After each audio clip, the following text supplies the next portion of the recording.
Hello there everyone, Lars here with a quick anime review brought to you by Camille's Harem. Not just a podcast for novice writers by novice writers, but also a YouTube channel by novice writers for novice writers. Because writing is an adventure, it's more fun with friends.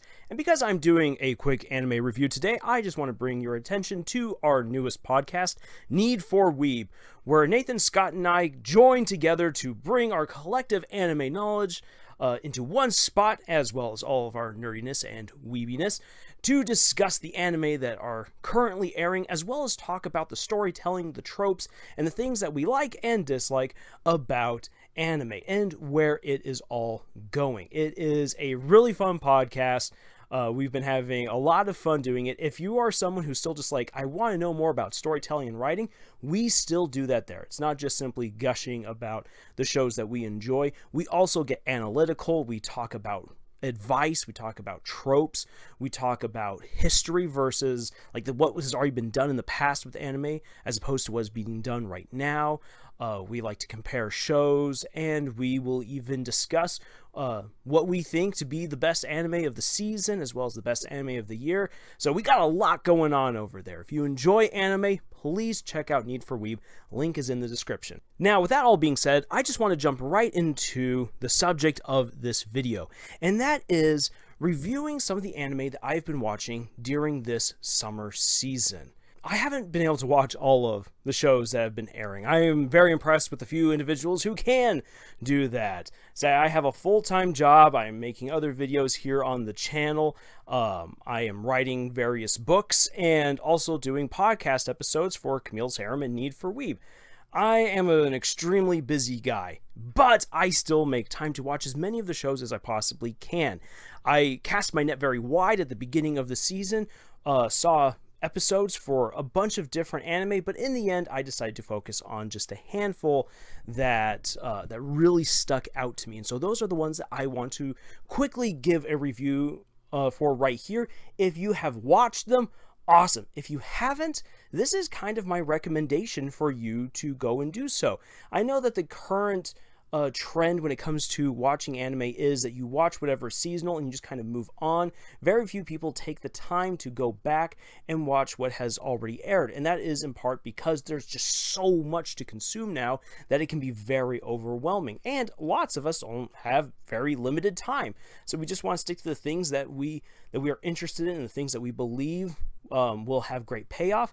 Well, these are the shows that I believe will have the best payoff, and as the thumbnail kind of tried to hook you with, my pick for anime of the year right here. Let's start off with that. My top two contenders as of this season for anime of the year are ReZero Season 2 and Deca-Dence, both of which have aired in this summer session of anime.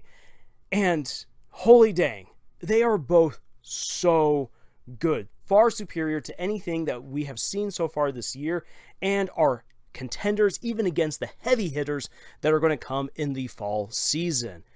Now then, what is my choice for anime of the year?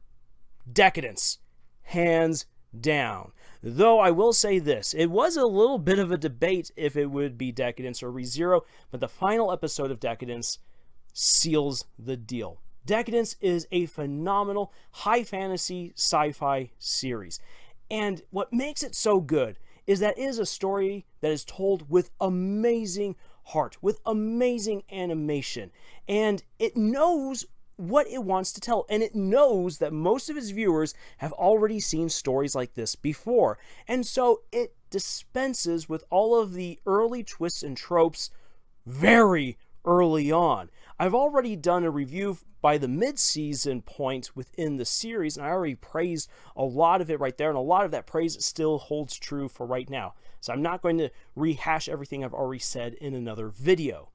But what I will say is this. The reason why I think that this one should be anime of the year is because it tells one of the most beautiful mentor stories that I have seen in a long time. When I talk about the mentor in a story, it's normally the older person who shows the younger, charismatic lead the ropes, passes along all the information, and the drive and the goals necessary that normally kicks the bucket about halfway through or so that way then the young protagonist can step up, take the lead, and win the day. That is normally how this goes, but Deca-Dence doesn't do that. Instead, Deca-Dence shows a very intertwined back and forth story between mentor and student, between Kaburagi and Natsumi, and it is so beautiful to see how these two characters continuously play off of one another. And what really caught me by surprise is that by the end of the story, you thought it was Natsumi's story, but by the very end, you realize that no, this is Kaburagi's story. That was a beautiful subversion of expectations, and it was beautifully pulled off through this constant back and forth between the two characters. I loved seeing how Natsumi grows, I love seeing how Kaburagi grows, and I love seeing how the world is built up, how the plot continues to build up. It is a story that continues to up the ante every single episode. And that is saying something. That is hard to do, but Deca-Dence pulls it off. And that altogether is why I believe that it deserves to be Anime of the Year. Now, let's go to my runner-up, ReZero Season 2. We're not yet done with the first half of the season, and the second half is going to air next year. One of the reasons why ReZero did not win Anime of the Year for me, at least at this point, is because, as unfair as it is to say, it's not yet done. We haven't yet been hit with all of the things that it wishes to do. But once again, ReZero, like Deca-Dence, knows what story it is telling, and it builds on that.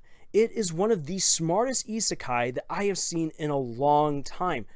One of the reasons why I say that it's so smart is because, well, most isekai only give token references to what has happened to the main character in their previous life. It is either played up for jokes or just played up as I was once this other person, but now I'm going to be this person.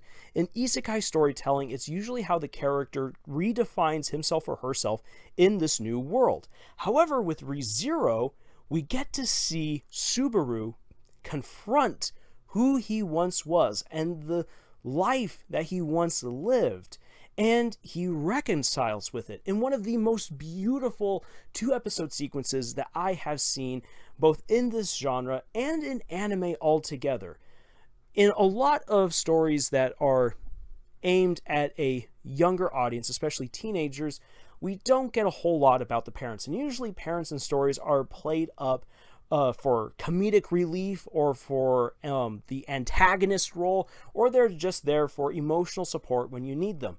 In this case, however, the parents are absolutely defining features to who Subaru is as a person, which is very real. We are who we are in large part because of the relationship that we have with the adults in our lives as we're growing up. And ReZero captures that so well. And it's something, once again, you don't see in isekai, and so it completely blindsides you. But not only does it blindside you, it's just done so beautifully and so tastefully and so emotionally. Oh, it is so good. On top of that, the action is great, the world building is phenomenal, and one other thing that I have to say is that ReZero does a fantastic job of taking villains, people that you know you shouldn't trust or like, and turning them into characters that you want more of, characters that you can even sympathize with, or characters that you begin rooting for against the hero. That is really great storytelling. That is great character development, and ReZero nails it, which is why it was definitely my runner-up for Best Anime of the Year thus far. But let's have a quick look at some of the other anime that's out there. One anime that absolutely stole our attention here at Camille's Harem, one that Nathan, Scott, and I have all really enjoyed, is Rent a Girlfriend. We have an episode on our podcast, Need for Weeb, about that, or at least we will be releasing it very soon.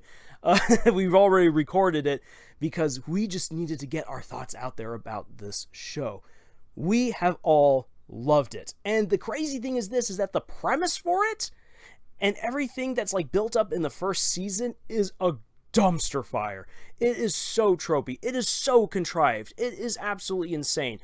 I read this at first, like I first got into the manga before watching the anime, and it was like a soap opera that someone had lit on fire. They had lit the set on fire, and the characters are still trying to perform their roles while everything is burning down. That is what Rent-A-Girlfriend was kind of like at the beginning. And yet, it absolutely grew on me, and it evolves from this ridiculous, nonsensical setup to an amazing character study about who all of these characters are, and it builds up really realistic relationships for all of them. And it sets up some very heartbreaking and some very heartwarming moments all throughout. The first season, if it doesn't feel like the first season is giving you all that much, that's because the first season is the setup for some amazing things yet to come. I'm caught up with the manga, and holy dang, there is so much that is going on. There's so much character development. There's so many great moments. And one of the things I really enjoyed about this is that Kazuya, while an absolute wet noodle, is a relatable wet noodle. Especially if you're someone who tried to have an active social life on the college scene, which that was me. And also, I will admit, I'm okay with admitting this. Also, on the college scene, I didn't have a girlfriend. And at best, I got close to like one relationship, but that was about it. It quickly fell apart. And so I could very easily identify with Kazuya as the main character. Now, granted, once again, he was a wet noodle, and I can safely say from my own experience, I was definitely not that bad as he was, but it was relatable, and I like that, because usually in a harem anime, you get a very bland protagonist, and then you have very charismatic female leads. In this case, you had all charismatic characters, and that was extremely refreshing, and I'm very excited to see how the second season is adapted and done, because it is phenomenal in the manga. And if they can keep that same energy, the next season of Rent-A-Girlfriend is going to be amazing, and I think really capture a lot of people's attention and their hearts. And since I'm talking about harem anime, let's talk about Peter Grill. What a mess of an anime. Holy crap, this is just such a bad show. But it's like a train wreck that you can't look away from. And not only that, it's a train wreck that actually has something to tell us about harem stories. I made a video talking about the anime Orosuki, because Orosuki I thought was going to be the anime that would turn this whole harem trope on its head. In the end, Orosuki ended up being a one-trick pony, which was incredibly disappointing to me.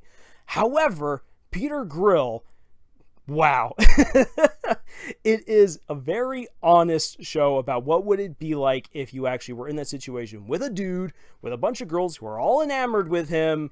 Yeah, this guy's going to go around boinking. And of course, he's going to feel terrible about it, because in that situation, of course you would be.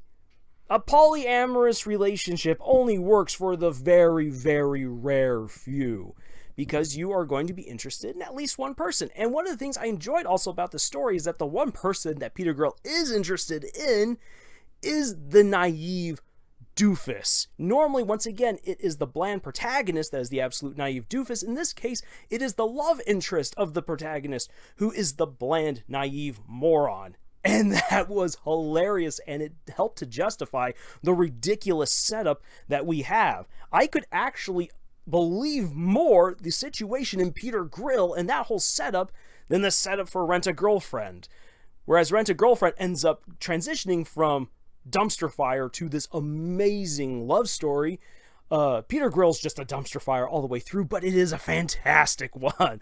And if you are willing to put up with that kind of a story, then you might enjoy it.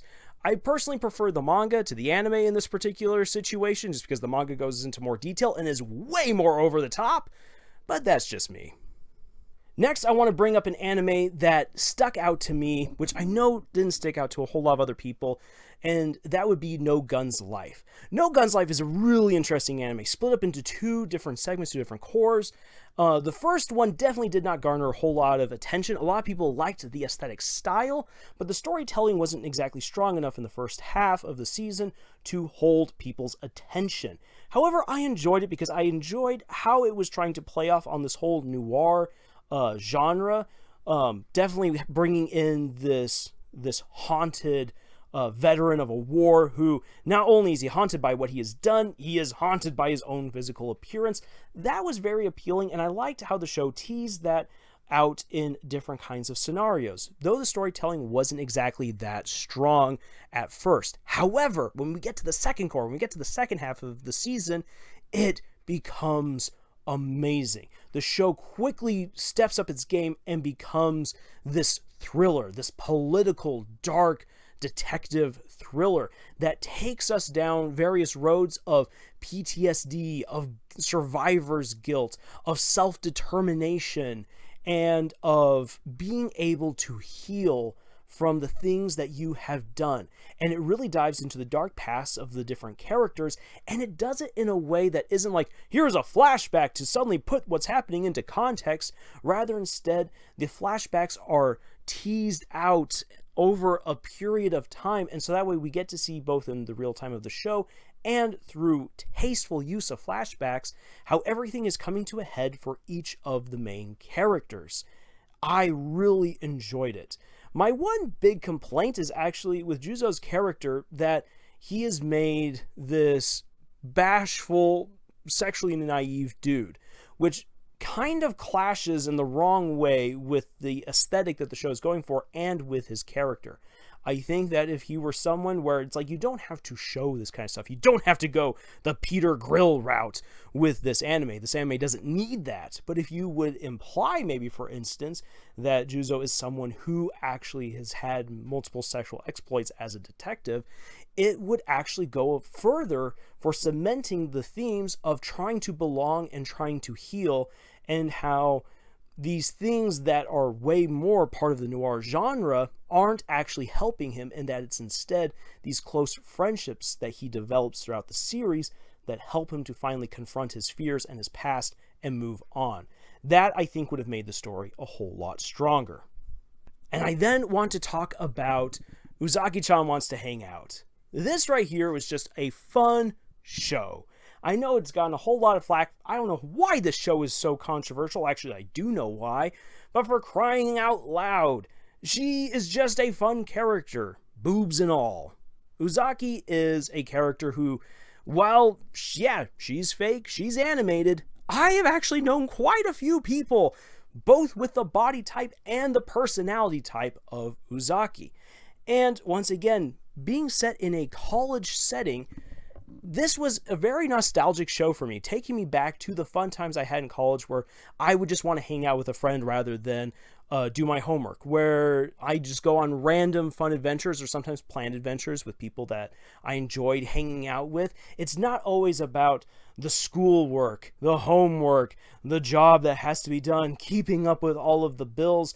Yeah, that is totally a part of college life, and that's one of the reasons why hanging out with people, going out on adventures as a college student is so memorable, because it's a distraction from all of the long slog, annoying things of life that you have to deal with as a college student.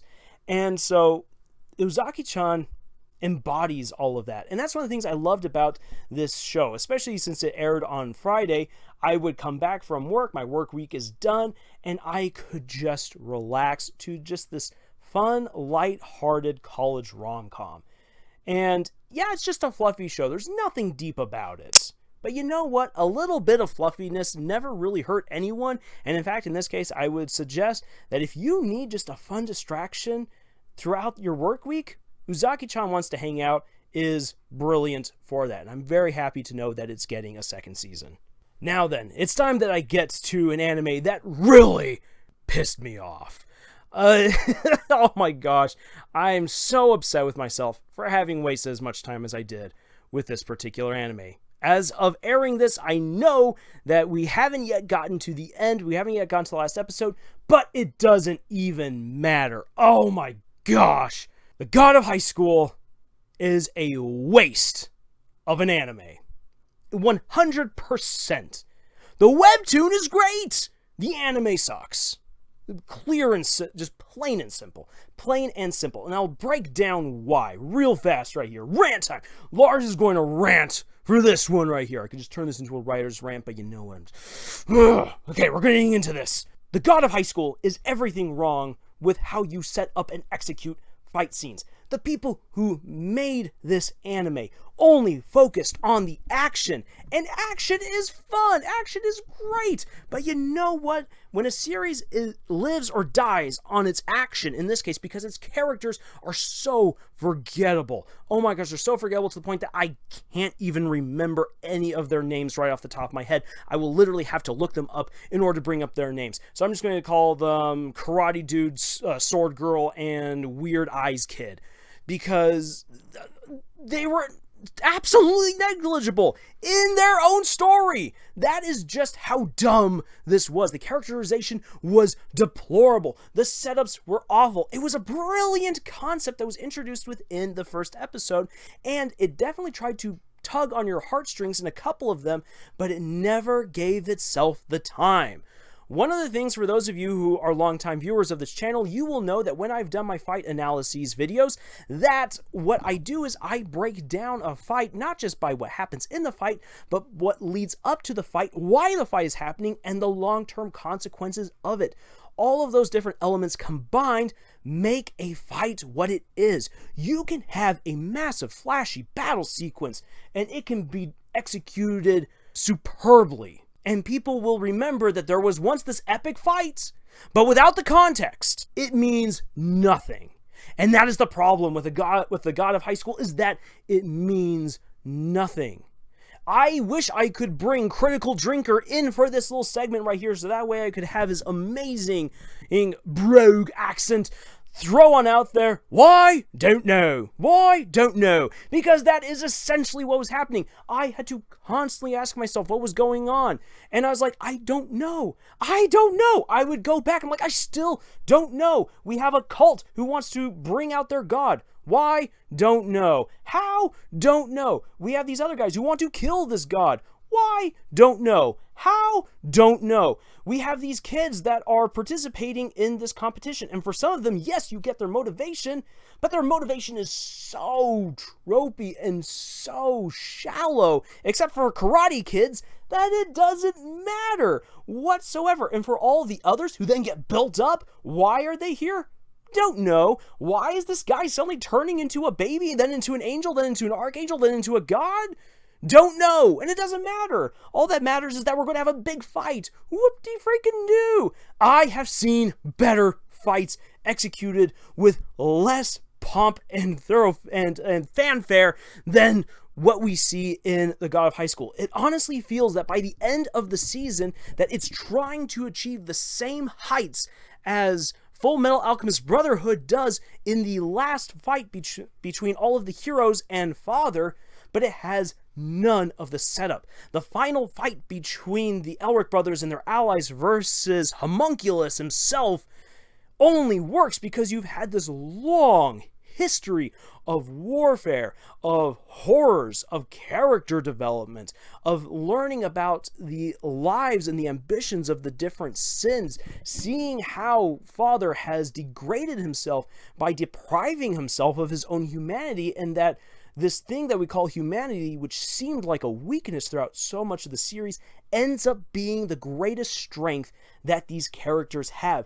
And it makes the ending, with all of its over-the-top beauty and magic and violence, so much more meaningful. Every explosion, every attack, every counterattack, every insane spell means something because of the adventures that these characters have been through. The God of High School tries to have that, but it tries to do all of that in a fraction of the time that Full Metal Alchemist Brotherhood had. And that's the problem. The series tried to get to this one endpoint too quickly. Rather, instead, it should have paced itself out. It should have taken a time to introduce some amazing cliffhanger, pull people in, give these characters and the story room to breathe. The webtoon does it, but the anime doesn't do that at all. And as a result, the fights are superfluous. They're beautiful, but they have no meaning. And in the end, I actually would get up, I would leave some of these fights, come back and be like, oh, they're still fighting, okay. And I will not have missed a thing. I will have actually been able to follow the fight because there is no ideology, there's no character development, nothing that is happening in these fights to make them worth it. They are just there for fight's sake. And that is a waste of an anime. Whew, okay, so I have ranted long enough about this particular series right here, and I'm going to end it right there. There were other shows that I watched, though definitely not as religiously and not as intently. Once again, I'm kicking myself for the fact that I watched God of High School all the way through. It was more out of spite by the end than out of interest. Holy dang. But the other ones, love it. If you haven't watched Deca-Dence, watch it. If you haven't watched ReZero, start from the beginning of Season 1. Binge your way on through. You will not regret it. Rent a Girlfriend. Yes, it's a little bit awkward, but by golly, it ends up becoming beautiful. Uzakichan, enjoy that great fluff. Peter Grill, yeah, that one I can't full on recommend because it's definitely a taste thing. But if you're looking for a very blunt, honest take on harem stories, then Peter Grill's the one for you. So that being said, that is essentially my anime review for the shows that I watched throughout this season. Like I said, there were others that I watched. The Monster Girl Doctor series actually was really good from what I saw. I haven't finished it yet, but I enjoyed it. There were others that I checked in on here and there, and it was fine and everything. But the ones I've brought up here fully in this review were the ones that I really concentrated on. So yeah, all that being said, time for my outro. Please go check out Need for Weeb. Like, that's where you're going to get way more anime content from us. It's also a little bit more fun because it's not just me ranting. You get to hear from Nathan, from Scott, who also have quite a bit experience with anime, have their own opinions, so it's always really great to get other viewpoints in on these things. And then if you are a writer who's looking for some good writing advice, if you want to understand how stories are executed and everything, please head on over to our other podcast, Camille's Harem, found at Podbean, iTunes, and Google Play. And if you're interested in some good writing exercises, we have them over at Pinterest. If you want to engage in a discussion with us, then please head on over to our subreddit. And with that all being said, thank you for joining us on this adventure that we call writing. And until the next video, y'all, tschüss.